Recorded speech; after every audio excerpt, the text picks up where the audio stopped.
The cream-coloured envelope sat on my kitchen counter like a ticking bomb. Another Norton family reunion invitation, another chance for my mother-in-law, Evelyn, to remind me of my greatest failure. I traced my finger along the gold-embossed edges, fighting the urge to tear it to shreds. My name is Victoria, and for the past 8 years I've been married into one of Boston's most traditional families. The kind where Sunday dinners are mandatory, and having children isn't just expected, it's practically written into the prenup.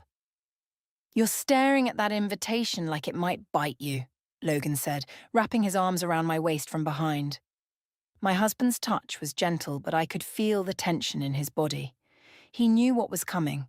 "Your mother called again this morning," I said, turning to face him. "She wanted to remind me about the reunion," as if the formal invitation wasn't enough. Logan's face fell slightly. "What did she say this time?" "Oh, you know Evelyn. She started with the usual small talk about Claire's new baby, then somehow managed to mention that all 4 of her bridge club friends became grandmothers this year." I forced a smile. "Subtle as a sledgehammer, your mother." "Vic, I can tell her to back off." "Can you?" I stepped away from him, my voice sharper than intended. "Because the last 3 times you said that, you sat there quietly while she went on about her friend's daughter who had twins through IVF." The kitchen fell silent except for the gentle hum of the refrigerator. Logan ran his hands through his hair, his tell when he's frustrated. "It's complicated." "It's really not." I grabbed my coffee mug and walked to the sink, needing something to do with my hands. "Your mother thinks I'm defective because I haven't given her grandchildren. End of story." My phone buzzed on the counter. Lindsay's name flashed across the screen and my heart softened immediately. I answered, turning away from Logan. "Hey, sweetie, everything okay? Aunt Vic, can you help me with my history project, the one about family trees?" Lindsay's voice carried the same gentle lilt as her mother's, my sister Jade's, and it made my chest ache. "Of course. I'll pick you and Camden up after school, okay? We can work on it at my place." After hanging up, I caught Logan watching me with that look, the one that mixed love with guilt. He knew about my promise to Jade, made in a sterile hospital room 5 years ago. The promise that changed everything. "They need me," I said simply. "I know." Logan stepped closer, hesitating. "But maybe if we told my family about Lindsay and Camden." "No." The word came out like a whip crack. "They're not props to make your mother feel better about my choices. They're my sister's children, and I promise to protect them." The doorbell rang, saving us from another circular argument. I opened it to find Cora, my best friend since college, holding 2 cups of coffee and wearing her intervention face. "You got the reunion invitation, didn't you?" she asked, pushing past me into the house. "Logan, sweetie, give us a minute." Logan nodded, grabbing his keys. "I need to head to the office anyway, we'll talk later." After he left, Cora handed me one of the coffees. "Spill it. How bad was Evelyn's latest passive-aggressive attack?" She sent me a link to a fertility specialist. Said she's worried about my biological clock. I sank onto the couch, the weight of years of judgment pressing down on my shoulders. "Jesus." Cora sat beside me. "You know, you could just tell them the truth. About Jade, about the kids. And have Evelyn Norton, queen of the country club set, know that her daughter-in-law is raising her dead sister's children instead of producing proper Norton heirs." I laughed bitterly. She'd probably try to have my marriage annulled. "Or maybe she'd finally understand why you've made the choices you have." Cora touched my arm. "Vic, I was there when Jade made you promise. I saw what it did to you. You're not just their aunt. You're the only mother they have left." My phone buzzed again. A text from Camden asking if we could have pizza for dinner.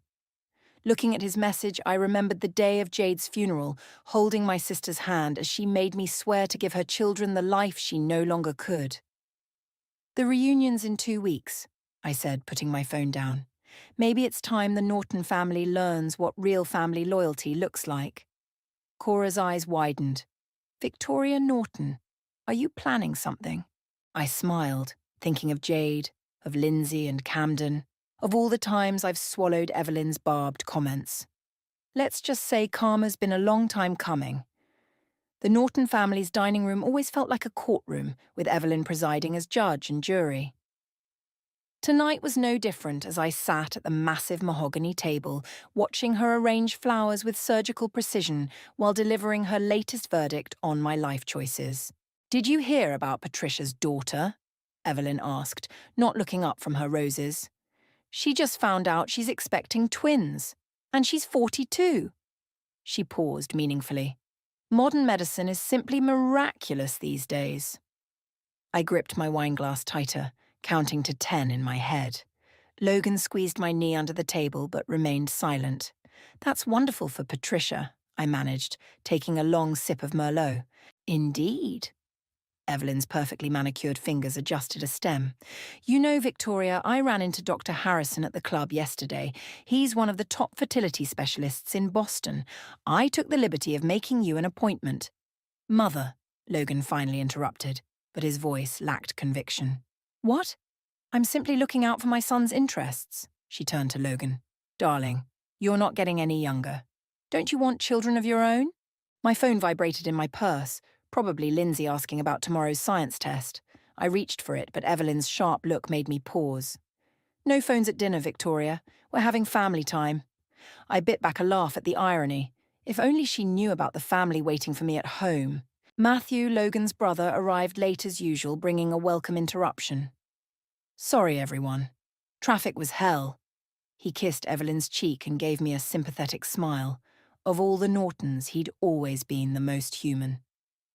"Matthew, dear, you remember Caroline from the club?" Evelyn brightened. "She's divorced now and she has the most adorable little boys. I thought perhaps—" "Mom, stop." Matthew dropped into his chair. "I'm perfectly happy being single. And while we're at it, maybe ease up on Vic about the baby thing." The room went silent. Even the grandfather clock in the corner seemed to hold its breath. "I'm simply concerned," Evelyn said, her voice dropping to that dangerous whisper I'd come to dread. "When Logan married Victoria, we all assumed they'd start a family right away. 8 years later—" She spread her hands in a gesture that managed to convey both helplessness and accusation. "There's nothing wrong with Victoria," Logan said, but his defense came too late and too weak. "Of course not, dear. But perhaps there are other issues we should discuss." Evelyn's eyes locked onto mine. "Victoria, have you considered that maybe you're being selfish?" The word hung in the air like poison gas. I thought of Lindsay and Camden waiting at home with their sitter, of homework help and nightmare comfort and birthday parties, of being there for every moment their mother couldn't be. Selfish? I set my wineglass down carefully. That's an interesting choice of words. "Well, dear, you must understand. Logan comes from a long line of—" My phone buzzed again. This time I grabbed it. "Victoria," Evelyn warned. "It's important," I said, checking the message. Camden's fever had spiked to 102. "I need to go." "In the middle of dinner?" Evelyn's voice could have frozen hell. "Really, Victoria, whatever it is can surely wait." "No, it can't." I stood up, gathering my things. "Logan, are you coming?" He hesitated, looking between his mother and me. "Vic, maybe we should—" "Fine." I grabbed my keys. "I'll handle it myself, like I always do." "Handle what?" Evelyn called after me. "Victoria, this behavior is completely unacceptable."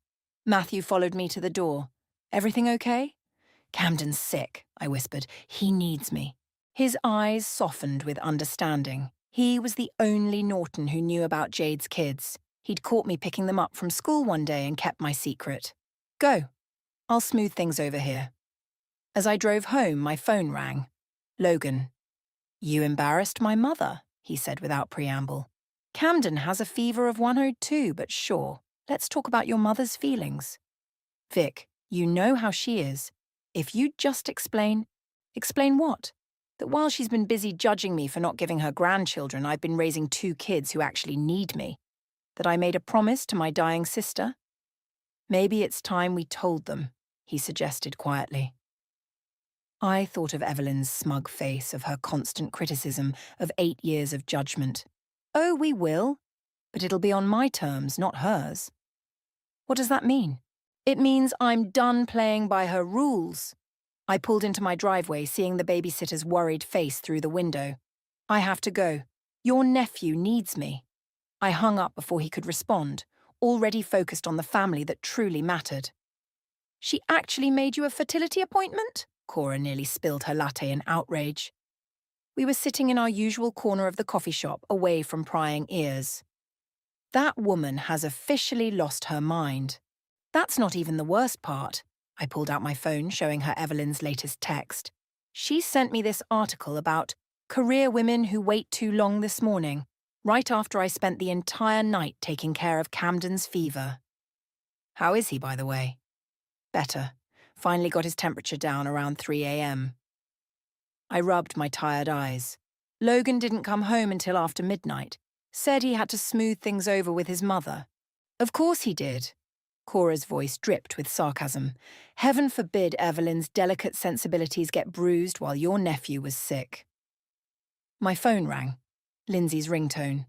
Hey, sweetie, everything okay? Aunt Vic, can you pick me up early? There's this stupid mother-daughter tea thing at school and I can't. Her voice cracked. My heart squeezed. I'll be there in 20 minutes. We'll get ice cream instead, okay? After hanging up, I met Cora's knowing look. Mother-daughter tea? Yeah. I started gathering my things. These events are always hard on her.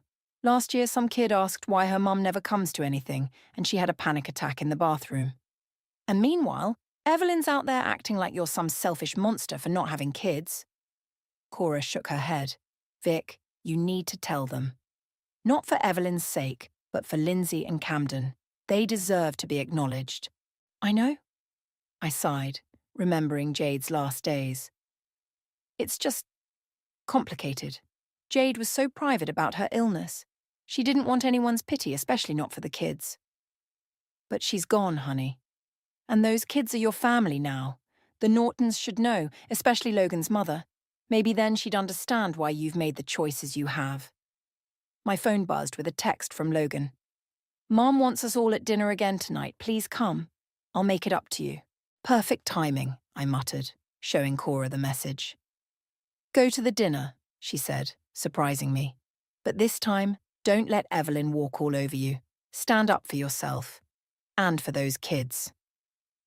An hour later, I sat in my car outside Lindsay's school, watching her walk toward me with slumped shoulders. At 14, she looked so much like Jade it hurt sometimes.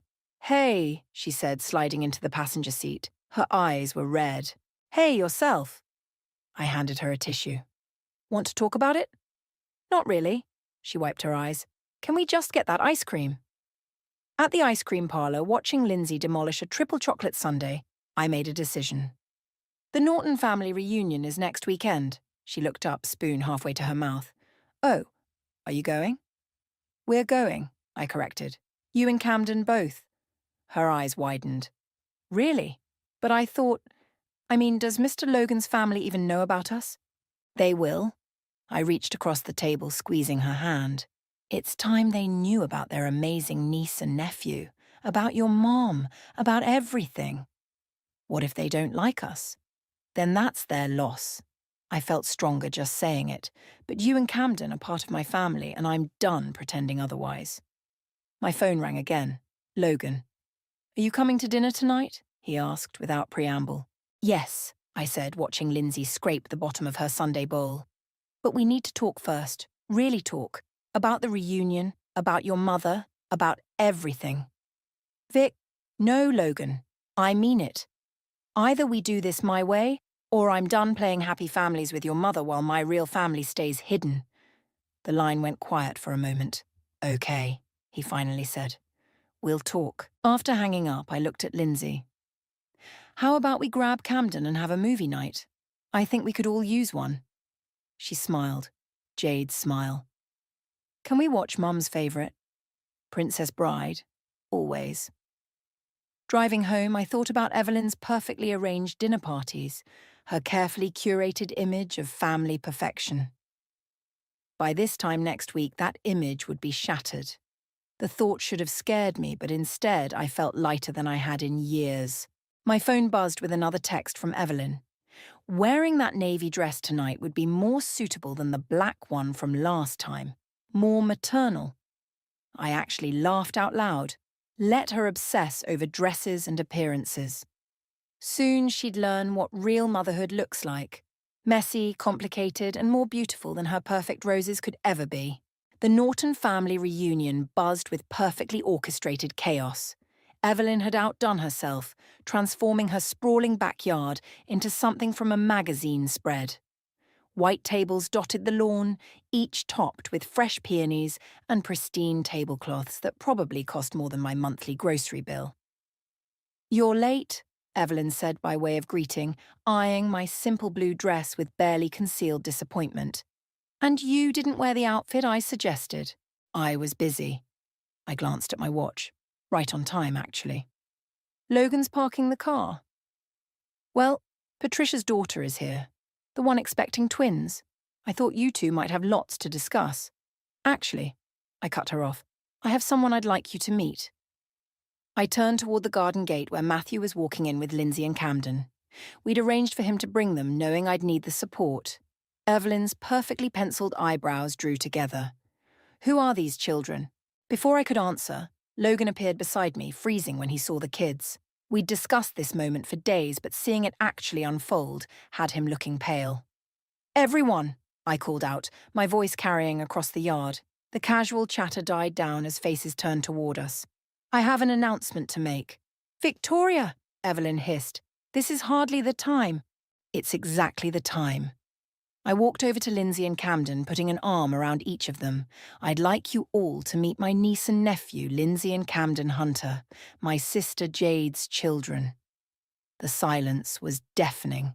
I could practically hear the gears turning in Evelyn's head.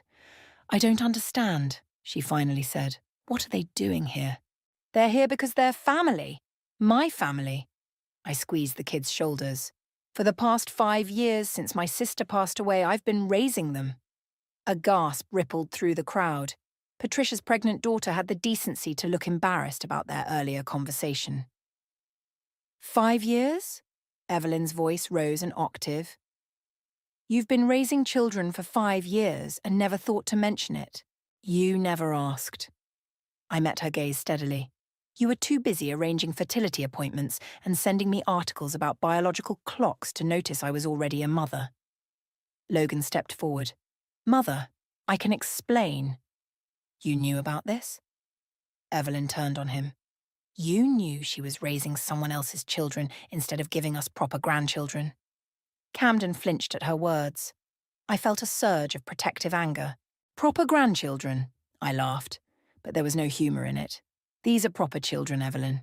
They're smart and kind and brave. They lost their mother when they were too young, and instead of showing an ounce of compassion or interest in their lives, you've spent years treating me like I'm defective." "I think," Matthew interrupted, "we should all sit down and discuss this calmly." "Discuss what?" Evelyn's voice was shrill. "How my daughter-in-law has been living a lie? How my son has been complicit in this deception?" "The only deception," I said quietly, "was pretending your approval mattered more than my promise to my dying sister." Lindsay spoke up then, her voice small but clear. "Our mum made Aunt Victoria promise to take care of us. She's been amazing. She never misses a school event or a soccer game or—" "That's enough," Evelyn snapped. "This is a family matter." "They are family," I shouted, surprising even myself. "They're more family than you've ever been.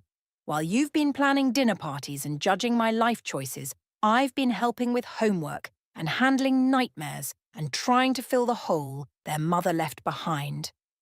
The party had gone completely silent.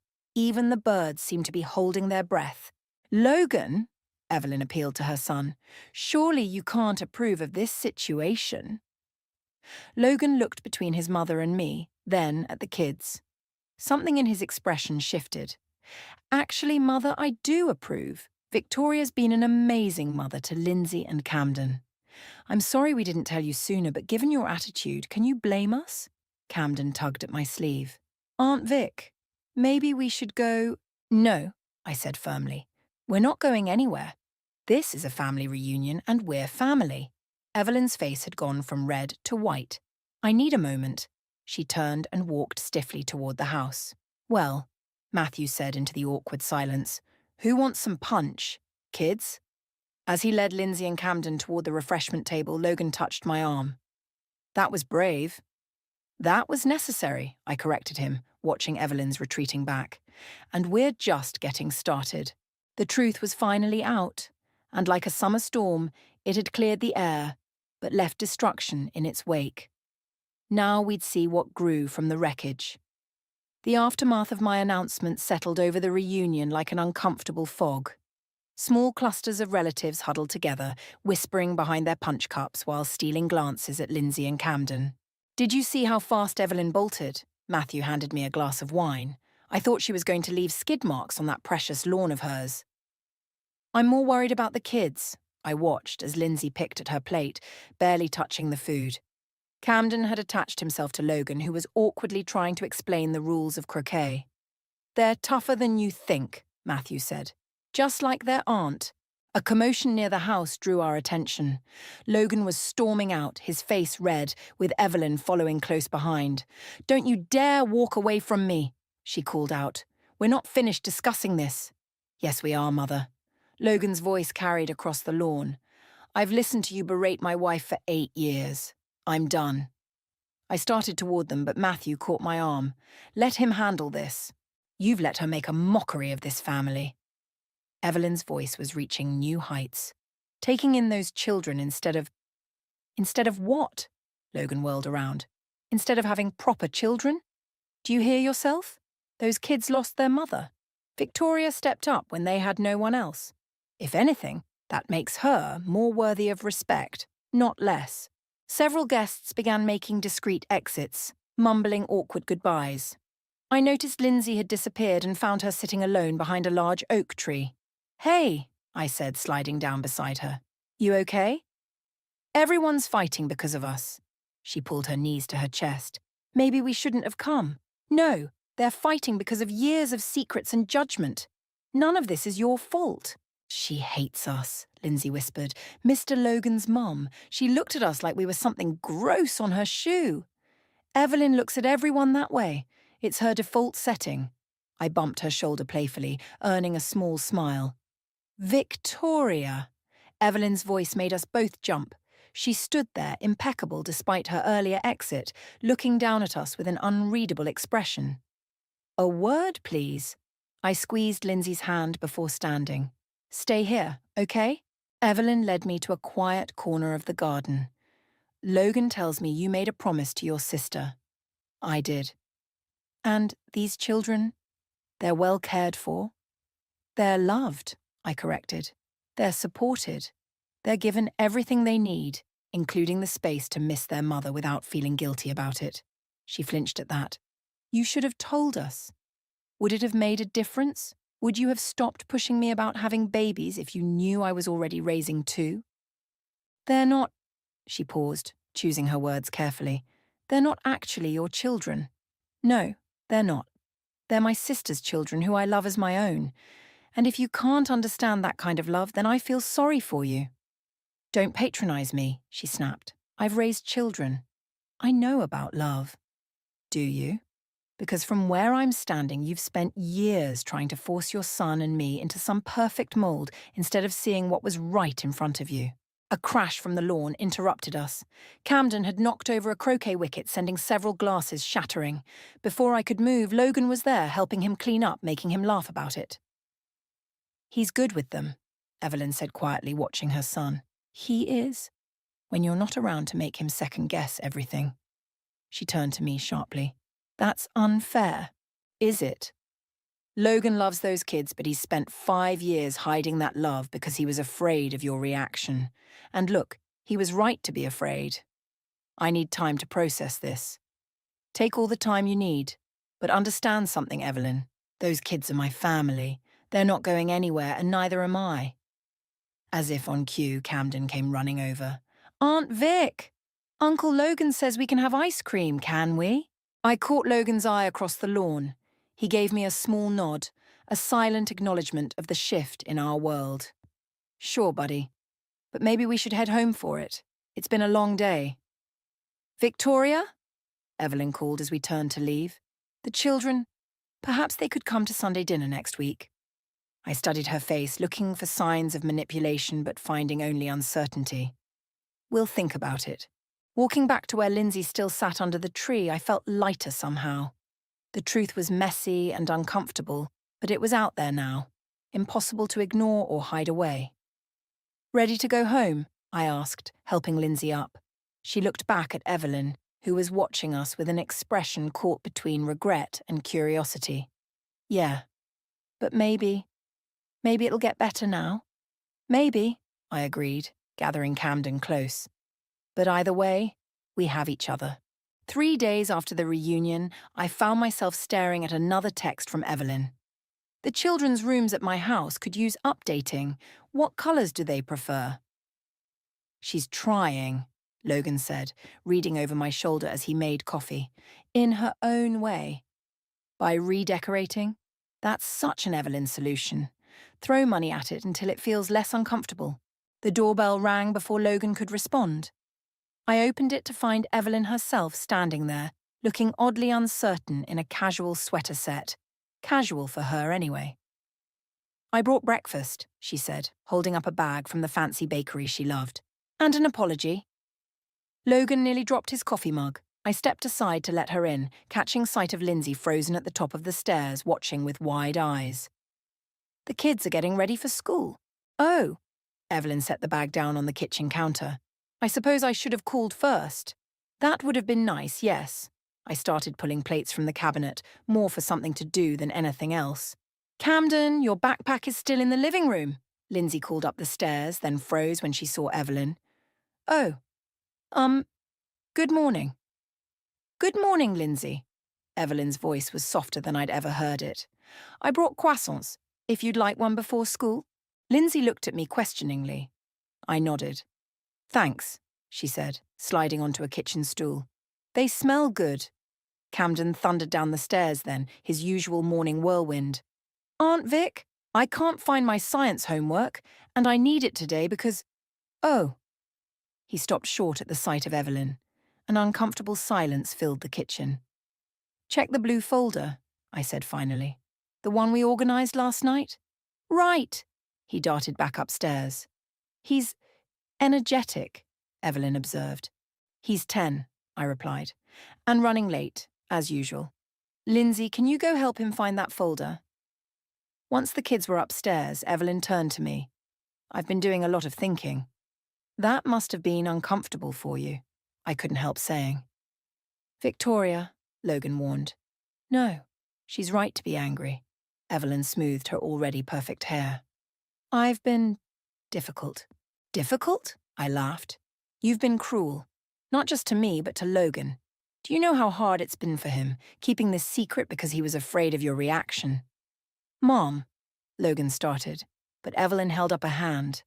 Let me finish. She took a deep breath.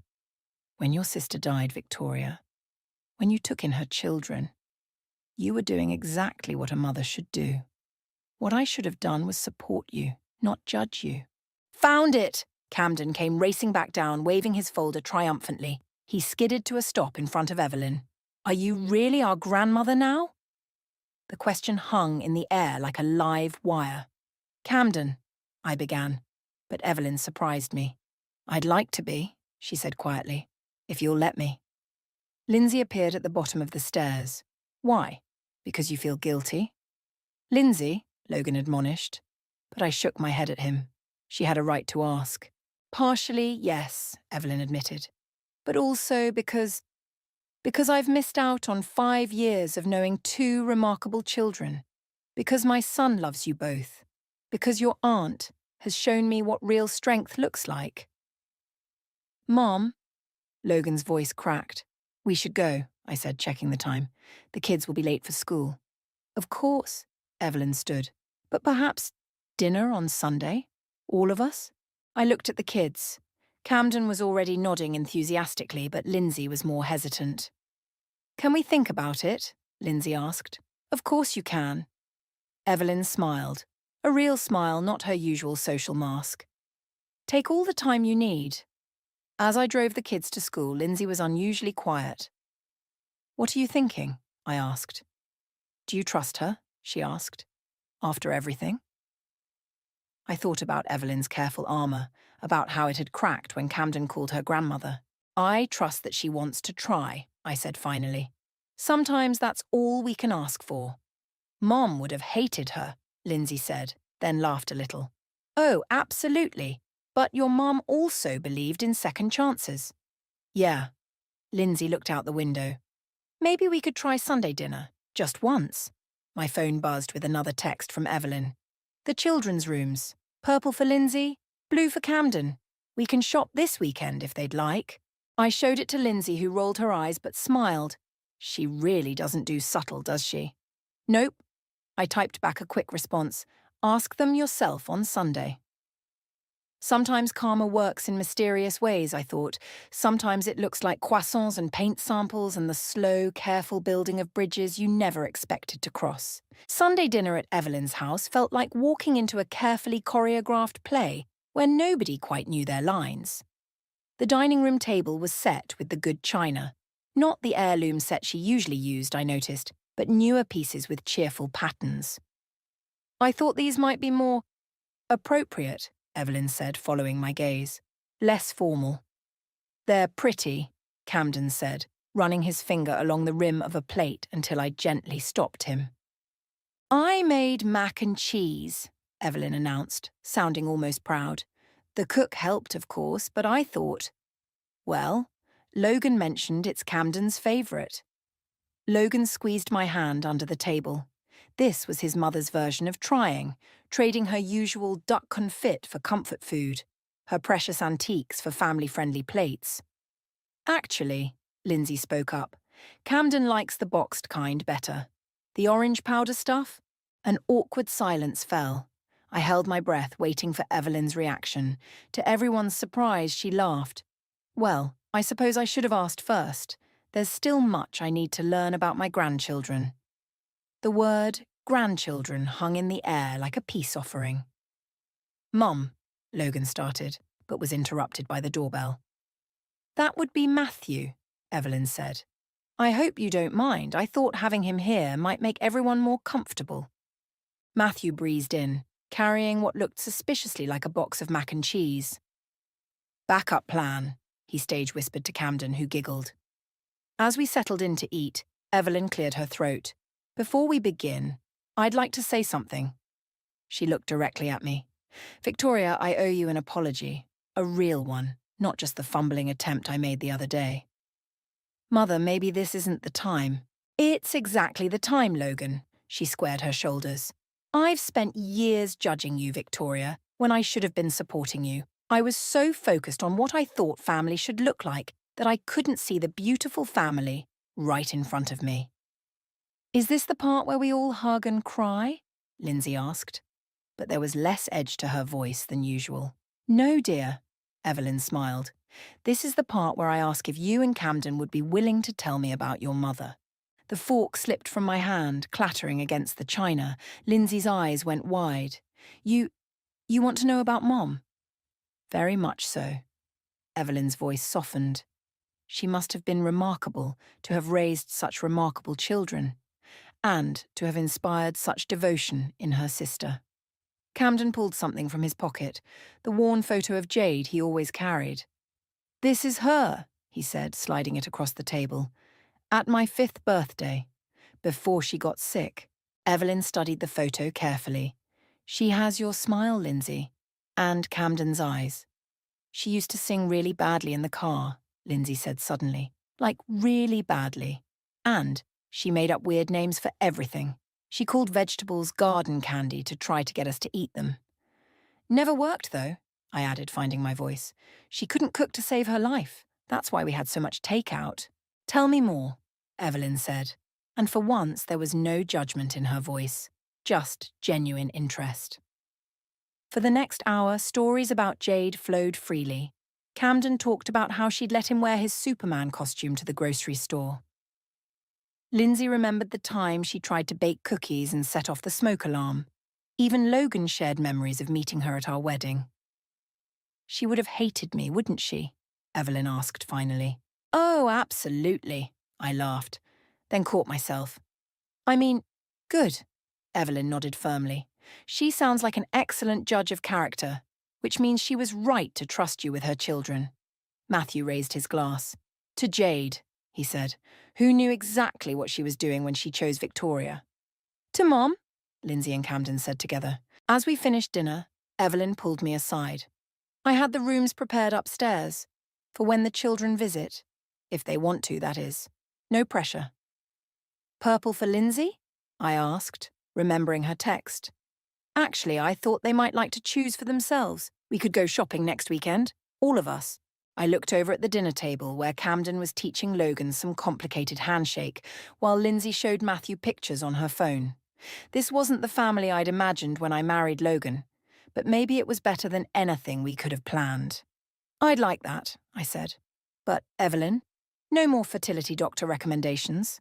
Darling, I already have 2 perfect grandchildren. Why would I need more? And just like that, 8 years of tension began to unravel, replaced by something new and uncertain but full of possibility. Now, Evelyn said, tell me more about this boxed mac and cheese obsession. Should I be concerned?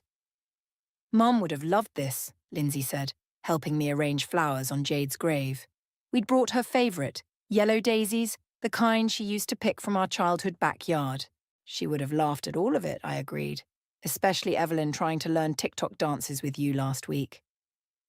I still can't believe she posted that, Lindsay grinned, adjusting a daisy. Camden's friends keep asking if their cool grandmother can come to their soccer games too.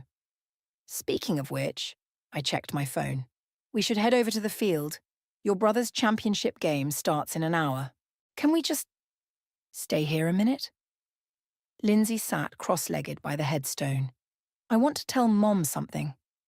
I settled beside her, watching as she traced her fingers over Jade's name. Hey, Mom, she started. So, remember how Aunt Vic always said everything happens for a reason? Even the really awful stuff? She glanced at me. I think I get it now, because if you hadn't made her promise to take care of us, we wouldn't have this weird, crazy family we have now. A car door slammed in the distance, and I looked up to see Logan and Evelyn walking toward us, Camden bouncing between them in his soccer uniform. I brought his lucky water bottle, Evelyn called out. The one with the dinosaurs. He left it at our house after Sunday dinner. And snacks, Camden added. Grandma got the good stuff, not the healthy things Aunt Vic usually packs. Of course she did, I muttered, but couldn't help smiling. Evelyn approached the grave carefully, holding a small bouquet of her prized roses. May I? Lindsay nodded, moving aside to make room. Hello, Jade, Evelyn said softly, placing the roses. I'm sorry I never got to meet you, but thank you for trusting your children to Victoria. She's taught me more about being a mother than I ever taught Logan. Mom, Logan protested, but he was smiling. It's true, Evelyn continued. I spent so many years focused on what I thought family should be that I almost missed out on what it actually is. She turned to me. Victoria, I have something for you. She pulled an envelope from her purse. Inside was a legal document, adoption papers. I had my lawyer draw these up, she explained. Only if you want to, of course, but this would make everything official. The children would legally be yours while still honouring Jade's memory. We already talked about it, Lindsay said quickly. Camden and me. We want it. I looked at the papers through blurring eyes, but I thought, we have guardianship already. Yes, but this is different. Evelyn squeezed my hand. This makes you their mother in every way that matters, legally and officially, not just in your hearts. Can we still call you Aunt Vic sometimes, though? Camden asked anxiously. When we want to. Of course you can, buddy. I pulled him close. I'm whatever you need me to be. You're our mom, Lindsay said firmly. Our second mom. And Mom would be happy about that? Logan knelt beside the grave. Jade, I promise we'll keep taking care of them. All of us. Together. Even if it means more boxed mac and cheese, Evelyn added, making everyone laugh. We should get going, Logan said, checking his watch. Big game to win.